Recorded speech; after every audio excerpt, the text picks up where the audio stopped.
कराची नुमाइंदा खसूसी कामरान लासी, जिला साउथ पुलिस बोर्ड बेसन थाना के शेरीन जिना चौकी इंचार्ज मुस्लिम शाह की जानिब से मनशियात के हवाले से दर्ज करवाई जाने वाली FIR जाली करार। बोगस FIR में कम उम्र लड़के नासिर खान सफ़ी उर्फ के वल मोहम्मद खान में फिट किया गया। मज़कूरा मुबैना मुल्ज़िम को पहले दिन के उजाले में पकड़ा, फिर रात के अंधेरे में दोबारा लाकर मनशियात बरामदगी का दावा किया गया। एक तरफ मुस्लिम शाह कहता है कि रंगे हाथों गिरफ्तार किया, फिर रात की तारीकी में मुल्ज़िम को क्यों लाया गया। वाक़े की CCTV फुटेज से वाज़ेह होता है कि मुस्लिम शाह ने ज़ातियात की बिना पर मज़कूरा मुबैना मुल्ज़िम को मनशियात की झूठा मुकदमा नंबर 586/2025 बजुर्म दफ़ा CNS 3/9 के तहत दर्ज किया गया।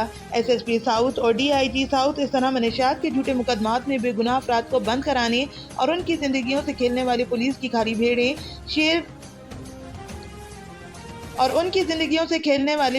काली भेड़ शीरीं जिना चौकी इंचार्ज मुस्लिम शाह के खिलाफ एक्शन लें ताकि दोबारा किसी बेगुनाह के खिलाफ झूठा मुकदमा दर्ज न हो सके।